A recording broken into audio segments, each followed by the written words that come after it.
মাননীয় সংসদ সদস্য জনাব এ কে এম ফজলুল হক মিলন। জনাব এ কে এম ফজলুল হক মিলন, আপনার সময় 10 মিনিট। ধন্যবাদ। বিসমিল্লাহির রহমানির রহিম। মাননীয় স্পিকার, আপনাকে ধন্যবাদ।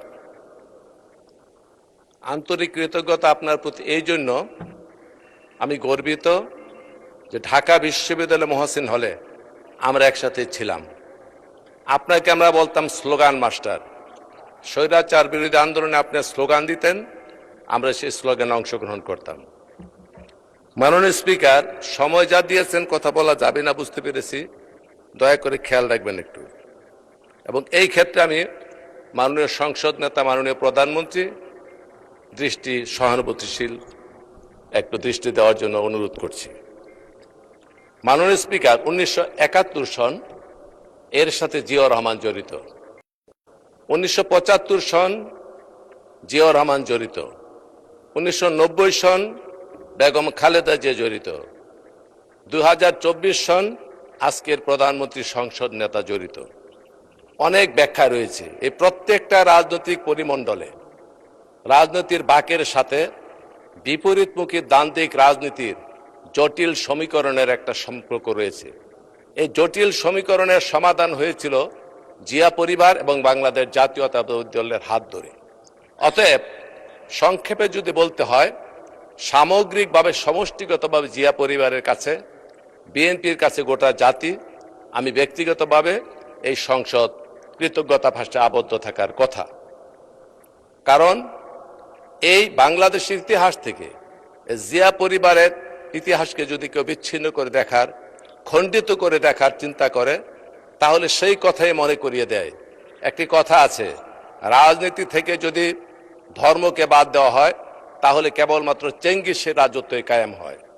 আর বাংলাদেশের ইতিহাস থেকে জিয়া পরিবারের বিএনপির রাজনীতি যদি বিচ্ছিন্ন করা হয় তাহলে সেই ইতিহাস হয়ে পড়ে অন্তঃসারশূন্য, সারশূন্য, ম্লান হয়ে যায়, কলুষিত হয়ে যায়। অতএব আমি আলাদা করে মহান রাষ্ট্রনায়ক জিয়াউর রহমানকে অভিনন্দন জানানো, বেগম খালেদা জিয়ার প্রতি কৃতজ্ঞতা পোষণ করা এবং আজকের যিনি জনগণের ভালোবাসার অর্ঘ মালায় গলায় পরে ভোটের মাধ্যমে যিনি এই সংসদকে অলঙ্কৃত করেছেন, সেই মহান নেতা মাননীয় প্রধানমন্ত্রীর আলাদা কোনো প্রশংসা করতে চাই না। কারণ এই প্রশংসার সাথে কোনো ব্যক্তি অথবা গোষ্ঠী জড়িত নয়, সমগ্র জাতি গোষ্ঠীর অহংকার এর সাথে সম্পৃক্ত। মাননীয় স্পিকার, জুলাই সনদ নিয়ে অনেক কথাবার্তা শুনলাম, অনেক কিছু দেখলাম। আমরা এক সময় স্বৈরাচার বিরোধী আন্দোলনে যথেষ্ট ভূমিকা রাখার সুযোগ আমাদের হয়েছিল। তখন ফেসবুক ছিল না, এই সমস্ত ইউটিউব ছিল না, যার জন্য এই ইতিহাসগুলি ধারণ করা হয় নাই। তবে জুলাই সনদটা কোনো কথামালা রাজনীতি নয়, অথবা কোনো শব্দ চয়ন অথবা শব্দের সমাহার নয়। এটি বাস্তব ধর্মিত একটি ব্যবস্থা, যেটি নিয়ে সেমিকলন, দাড়ি, কমা নিয়ে আমার বিরোধী দলের অনেক সংসদ সদস্য অনেক ধরনের কথাবার্তা বলেছেন। আর আমাদের এখান থেকে বলা হয়েছে জুলাই সনদের মধ্যে মানুষের স্বার্থ জড়িত, আকাঙ্ক্ষা জড়িত, রক্তের আখরে লেখা দাবি জড়িত। অতএব সেই দাবি পূরণ করতে হলে একটা পদ্ধতিগতভাবে এটির সমাধান করার দরকার। যেই কথাটি মাননীয় স্বরাষ্ট্রমন্ত্রী বলেছেন, আইনমন্ত্রী বলেছেন, অনেক সংসদ সদস্য বলেছেন, এটি এই জুলাই সনদকে বাস্তবায়নের জন্য পদ্ধতি নিয়ে আলোচনা করা দরকার। এই প্রসঙ্গে আরেকটি কথা আমি সংক্ষেপে বলতে চাই, যেহেতু সময় কম। পণ্ডিত জওহরলাল নেহেরু একটি কথা বলেছিলেন যে পাশ্চাত্য শাসন ব্যবস্থার সাথে আমাদের ভারতীয় শাসন ব্যবস্থার পার্থক্য হচ্ছে এই, ওদের শাসন ব্যবস্থা পদ্ধতি নির্ভর আর আমাদের শাসন ব্যবস্থা কান কথা নির্ভর। তো আমাদের বিরোধী দলের সদস্য যারা রয়েছেন, ওয়াকআউটের পূর্বে, পরে, কারণে, অকারণে দেখি কান কথা বলেন, কান কথা বলার পরে ফিস করে বলার পরে কোনো সময় ওয়াকআউট করেন, কোনো সময় বোধে তর্ক করেন। এই প্রত্যেকটি কান কথা নির্ভর। কাজে বাস্তবতে আসুন, সমস্যার সমাধানের দিকে যাই, যাতে মানুষের আকাঙ্ক্ষার পরিপন্থী আমরা কোনো কাজ না করি, সেই জন্য লক্ষ্য রাখবো। মাননীয় স্পিকার, মাননীয় প্রধানমন্ত্রী সেই জুলাই সনদ মানুষের কল্যাণের জন্য, দেশ গঠনের জন্য কতগুলি স্টেপ নিচ্ছেন, কতগুলি কদম নিচ্ছেন, কতগুলি পদক্ষেপ গ্রহণ করেছেন। এই পদক্ষেপগুলি কি আপনারা জানেন? সেইগুলি কি? ফ্যামিলি কার্ড, কৃষক কার্ড, খেলোয়াড়দের প্রণোদনা দেওয়া, চাকরির বয়সসীমা 32 বছর করা, তারপরে আপনার খাল খনন কর্মসূচি, বৃক্ষরোপণ কর্মসূচি, এবং সবচেয়ে বড় কথা শালীনতা ভদ্রতা বজায় রেখে রাজনীতির ইতিহাসে একটা গুণগত পরিবর্তন আনার জন্য প্রধানমন্ত্রী হওয়ার আগে নিশ্চিত হয়েছেন যে সংখ্যাগরিষ্ঠতার বদৌলতে উনি প্রধানমন্ত্রী হবেন। তারপরও বিপরীতমুখী রাজনৈতিক দলের সাথে উনি দেখা করেছেন বাড়িতে গিয়ে। এটা সৌজন্যতা বোধ, এটা কার্টেসি। এবং আর একটি কথা ক্ষুদ্র মনে হতে পারে, যেমন একজন মাথার টুপি পরে গেল সিকিউরিটির, উনি তুলে দিলেন, এটা খুব ক্ষুদ্র মনে হতে পারে। ট্রাফিক সিগন্যালে দাঁড়িয়ে গেছেন, এটা অনেক আপাত দৃষ্টিতে ক্ষুদ্র মনে হতে পারে, কিন্তু এই কোনোটা ঘটনায় ক্ষুদ্র নয়। এগুলি কেবলমাত্র লৌকিকতা নয়, কেবলমাত্র লোক দেখানো নয়, এইগুলি মানুষের মনোজগতের পরিবর্তন করে, মনোজাগতিক পরিবর্তন করে মানুষ যাতে চলমান যে সমস্ত ধারা, যে সমস্ত সংস্কার রয়েছে, সেইগুলির পরিবর্তনে যাতে মানুষের হৃদয়ে মিশ্রিত ভালোবাসার মাধ্যমে পরিবর্তন হয়, তারই একটা অনুকরণ। আমি এই প্রসঙ্গে আরেকটি কথা বলতে চাই মাননীয় স্পিকার, সেটি হচ্ছে মাও সেতুং এর কথা আপনারা শুনেছেন। 1934 সনে মাও সেতুং একটা লং মার্চ করেছিলেন সে চীনে, এবং সেটা 1 বছর লেগেছিল শেষ করতে। 10,000 মাইলের মতো তারা লং মার্চ করেছিল 1 বছরের পর্যায়ক্রমে। এই মাও সেতুং লং মার্চ শুরু করার পূর্বে একটি বক্তব্য দিয়েছিলেন। সেই বক্তব্যের মধ্যে একটা লাইন লিখেছিলেন, উনি বলেছিলেন 1000 মাইলের লং মার্চ তো শুরু হয় কেবলমাত্র একটি কদম ফেলে, অর্থাৎ একটা স্টেপ, একটা পদক্ষেপ গ্রহণ করে কিন্তু 1000 মাইলের লং মার্চ শুরু হয়। ঠিক প্রত্যেকটি বড় কাজের প্রত্যেকটা পদক্ষেপ আছে, এই পদক্ষেপগুলি প্রধানমন্ত্রী বারবার নিয়ে যাচ্ছেন, যেটিকে অবলম্বন করে আমরা বহুদূর পর্যন্ত যেতে পারবো। অতএব এইটাকে ছোট করে দেখার, তাচ্ছিল্য করে দেখার কোনো কারণ নেই। আর একটি কথা বলি, অনেকে আন্দোলনে যোগদান করেছেন, কখন করেছেন, কোন সময় করেছেন, কোন অবস্থায় করেছেন, কোত্থেকে করেছেন আমরা জানি। কিসের নিচ থেকে আসছেন সেটাও বলতে চাই না, সবাই জানে। কখন এসেছেন সেটাও জানি না। এই প্রসঙ্গে আমি শুধু ছোট্ট একটি গল্প বলে আপনাদের বোঝাতে চেষ্টা করব। মাননীয় স্পিকার, এক শিক্ষক ছাত্রকে বলছে এদিকে আয়তো, বলে জি স্যার, বলে ওই বাড়ি থেকে একটা দাও নিয়ে আন। বলে কেন? বলে আমি ডাব খাবো। দাওটা নিয়ে আয়, দাওটা কেটে ডাব খাবো। তখন বলে স্যার, এখন যদি ডাব কাটার জন্য ওই বাড়ি থেকে দাও নিয়ে আপনার দিকে আসি, মানুষ মনে করবে শিক্ষকের দিকে দাবিত হচ্ছে দাও নিয়ে, বেয়াদব করবে, মানুষ বুঝতে পারবে না এই দাও আমি কেমনে আনি। তখন বলতেছে ঠিক আছে তুই আমি আনি। দাওটা শিক্ষক গিয়ে নিয়ে আসলো। আসার পরে বলে এখন গাছের উপর উঠে নারিকেল পেরে আমার ডাবটা খাওয়া। বলে স্যার, এত বেয়াদব আমি শিখেছি, আপনি গাছের নিচে দাঁড়ায় থাকবেন আর মাথার উপরে আমি দাও নিয়ে উঠবো, মানুষ করবো শিক্ষক দাঁড়িয়েছে নিচে, ছাত্র উঠছে উপরে মাথার উপরে, এটা স্যার সম্ভব না, এটাও ঠিক না। বলে ঠিক আছে, এটাও মানলাম। এখন শিক্ষক দাও আনছে, গাছের উপরে ডাবও কাটছে, পারছে। এইবার বলে কি ডাবরা কাইটা খা।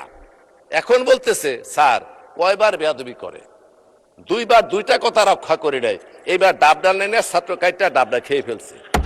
এখন ওই সম্মান দেখাইতে গিয়ে যখন খালেদা জিয়াকে বন্দি করে, তারেক রহমানকে বিদেশে প্রেরণ করা হয়, হাজার হাজার লোককে খুন করা হয়, ইলিয়াস আলী উদাও হয়ে যায়, চৌধুরী আলম উদাও হয়ে যায়, জাকির উদাও হয়ে যায়, সুমন উদাও হয়ে যায়, এই সমস্ত আন্দোলন সংগ্রামের সময় যখন হত্যাকাণ্ড সংঘটিত হয়, সেই বাইদের কিন্তু তেমন একটা অঙ্গন আমরা দেখা পাই নাই। কাজে হাজারো রক্তের বিনিময়ে ধারাবাহিক আন্দোলনের 16-17 বছর যা চললো, তার একেবারে শেষ এসে ডাব কাটার মতো সুযোগ বুঝে আপনারা এইখানে অংশগ্রহণ করেছেন। এইখানে অংশগ্রহণ করে এই আন্দোলনকে কুক্ষিগত করার জন্য প্রতিদিনই সংসদে মাননীয় স্পিকার করে একটা কথা বলে, সনদ নিয়ে কথা বলেন। সনদও বুঝি, ব্যাখ্যাও বুঝি, সংস্কারও বুঝি, সংশোধনও বুঝি, কিছু বুঝার কিন্তু বাকি নাই। অতএব মানুষকে বুঝতে দেন, সঠিক পথে আসেন, ধারাবাহিকভাবে কর্মসূচি পালন করার চেষ্টা করি। শৈবাল দিগিরে বলে উচ্চ করে শির, লিখে রেখো এক বিন্দু দিলেম শিশির। আরে শিশিরের পাতা থেকে 1 ফুটা ফালায়া দিগিরে বলে মনে রাখিস বেটা, অথচ পুরা শৈবালের অস্তিত্ব নির্ভর করতেছে গোটা পানির উপরে। অথচ তারা ওই শিশির বিন্দুর মতো সর্বশেষ যোগদান করে এখন বিভিন্ন চিৎকার করছেন। এগুলি করার দরকার নেই, ভালোভাবে আছেন, সুন্দর করে আছেন মাননীয় স্পিকার। উভয়ে মিলে দেশকে গড়ে তুলতে চাই, সেই সহযোগিতা আপনাদের কাছে কামনা করি। হঠাৎ করে ওয়ার্কআউট, হঠাৎ করে এদিক এদিক তাকানো, কান কথা, এগুলি বাদ দিয়ে মানুষের কল্যাণে আমরা সকলে কাজ করতে চাই। মাননীয় স্পিকার, একটি কথা বলি কি, একটা প্রবাদ আছে যে 2টো জিনিস মানুষকে শেখানো যায় না, এর একটি হচ্ছে সিঙ্গিং ভয়েস, আর একটি ম্যানার। গানের সুর আর বিনয়, এ দুটি মানুষকে শেখানো যায় না, এটা ধারাবাহিকভাবে চলে। জি, 4 মিনিট সময় বৃদ্ধি করেন দয়া করে। মাননীয় সদস্য আরো 4 মিনিট পেলেন। আপনি দয়া করে একটু বাড়ান। 4 মিনিটে হবে না মাননীয় স্পিকার। ফজলুল হক মিলন, বুঝতে হবে ফজলুল হক মিলন। না, তা ঠিক আছে, আমরা উনি তো অনেক আগে থেকে চমৎকার বক্তব্য রাখেন, এই কারণে 4 মিনিট দেওয়া হলো। মাননীয় স্পিকার, আর একটি কথা বলি। এই সংসদ অত্যন্ত পবিত্র সংসদ, অনেক রক্তের বিনিময়ে গঠিত এই সংসদ। এটার সৌন্দর্য, মাহাত্ম্য, এটার আভিজাত্য অনেক বেশি। আমরা এখানে বসে সবকিছু সমাধান করতে চাই। সেই প্রসঙ্গে তাজমহলের সৌন্দর্য দেখে ফার্সি কবি ওমর খৈয়াম বলেছিলেন, আগার ফিরদাউস বারোই জামিন হামিন আস্তত হামিন আস্তত হামিন আস্তত। পৃথিবীতে যদি কোথাও স্বর্গ থাকে তবে তা এখানে, তবে তা এখানে, তবে তা এখানে। আমিও বলি, মানুষের কল্যাণের জন্য, জাতির গঠনের জন্য, মানুষের আশা আকাঙ্ক্ষা পূরণের জন্য যদি সবচেয়ে সুন্দর জায়গা থাকে এই সংসদ, এই সংসদ, এই সংসদ। আমরা শত শহীদের রক্তের বিনিময়ে, আজকে আমাদের মা বোনের কান্নার বিনিময়ে দেশনেত্রী বেগম খালেদা জিয়া মাননীয় স্পিকার কারারুদ্ধ হয়েছেন, নির্যাতন ভোগ করেছেন, আপসের নেত্রী হয়েছেন, আজকে সবুজ চত্বরে চিরনিদ্রায় শায়িত। সেই নেত্রী আমাদের কাছে আশীর্বাদ রেখে গিয়েছেন। সেই নেত্রী এই দেশের জন্য, গণতন্ত্রের জন্য সংগ্রাম করেছেন, মানুষের কল্যাণের জন্য জীবন বিসর্জন দিয়েছেন। সবচেয়ে ধৈর্য ধারণ করে উনি সর্বশেষ বলেছেন ঐক্য এবং মানুষের কল্যাণের জন্য মিলেমিশে কাজ করার জন্য। অতএব এই সংসদকে আমরা যাতে কার্যকরী করি। মাননীয় স্পিকার, আপনার কথা আমি ভালো করে জানি। বিজয়ের যে পতাকা আমরা উড্ডীন করেছি সম্মিলিতভাবে পাহাড়ের চূড়ায়, বিজয়ের পতাকাটা পাহাড়ের চূড়ায় উঠে এটি অর্জিত হয় গিরিপথে, দুর্গম উপত্যকায়, উর্বী মুখর সাগর পাড়ি দিয়ে। অতএব এই সমস্ত প্রতিকূল অবস্থা এবং ত্যাগের বিনিময়ে উদ্ভাসিত হয়ে যে ঐক্য রচনা করেছি, যে ঐক্যের পিরামিড রচিত হয়েছে, কোন ধরনের আক্রমণ, কোন ধরনের সমালোচনা, কোন ধরনের কান কথা, কোন ধরনের সংকীর্ণ মানসিকতা নিয়ে যাতে কোনো বিষাক্ত তীর সেই ঐক্যের পিরামিডের মধ্যে আঘাত না করে, এই জন্য সকলের প্রতি আহ্বান জানাবো। এইখানে যেমন বসে আছেন আমাদের সংসদ নেতা, উনি সংসদের অভিভাবক, ওইখানে বসে আছেন বিরোধী দলের নেতা, উনিও সংসদের অভিভাবক। সংখ্যাগরিষ্ঠতার সংখ্যালঘিষ্ঠতা নিয়ে আমরা কোনো বিচার করি নাই। এইখানে সংখ্যাগরিষ্ঠতা আছে, কিন্তু কর্তৃত্বের কোনো অহমিকা নাই, স্বৈরতান্ত্রিক মানসিকতার কোনো লেশ নাই। আপনারও সংখ্যা লঘিষ্ঠতা আছেন, কিন্তু কর্তব্যকে অবহেলা করার মতো কোনো সুযোগ নাই। অতএব আসুন এই সুন্দর সমৃদ্ধির মাধ্যমে এই সংসদকে আমরা শান্ত করি, এই সংসদের মাধ্যমে মানুষের কল্যাণ করি। এইটাই আমার বক্তব্য। আমার বক্তব্য বেশি বাড়াতে চাই না। আমি আপনাদের কাছে আবারও অনুরোধ জানাবো, শত ত্যাগের বিনিময়ে উদ্ভাসিত এই সংসদ, এই সংসদের দিকে মানুষ চেয়ে আছে। অতএব হঠকারী কোনো সিদ্ধান্ত, আবার যাতে ফেসিবাদের কোনো পদধ্বনি শুনতে না পারি, কোনো ফাঁক ফুকর দিয়ে যাতে আবার স্বৈরাচারের গোপন দোসররা এইখানে প্রবেশ করতে না পারে, এই জন্য মহান দায়িত্ব এবং সততা নিষ্ঠা নিয়ে কাজ করতে হবে। আমাদের মাননীয় প্রধানমন্ত্রী যে উদাহরণগুলি স্থাপন করেছেন, আসুন তার সারথি হই।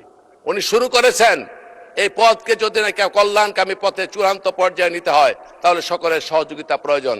বিরোধিতার খাতির বিরোধিতা করলে কোনো লাভ হবে না। অতএব মানুষের হাসাহাসির পাত্র যাতে না হয়, সেই জন্য আমরা এদের কাজ করতে হবে। আসুন, যে মহান প্ল্যান নিয়ে উনি এসেছেন, শোনেন, যিনি কাঁথা সেলাই করেন তাকে বলা হয় কারিগর, আর যিনি কাঁথায় নকশা করেন তাকে বলা হয় শিল্পী। উনি প্ল্যান নিয়ে এসেছেন, মানসিক জগতে উনি প্ল্যান করে বিদেশ থেকে এসেছেন। সেই প্ল্যানের অংশ আজকে প্রত্যেকটা পদক্ষেপ নিয়ে কারিগর হিসেবে উপস্থিত হতে চাচ্ছেন। অতএব শিল্পী এবং কারিগর যখন একত্রিত হয়, কল্যাণকামী রাষ্ট্র প্রতিষ্ঠার জন্য কোনো ধরনের অসুবিধা হয়।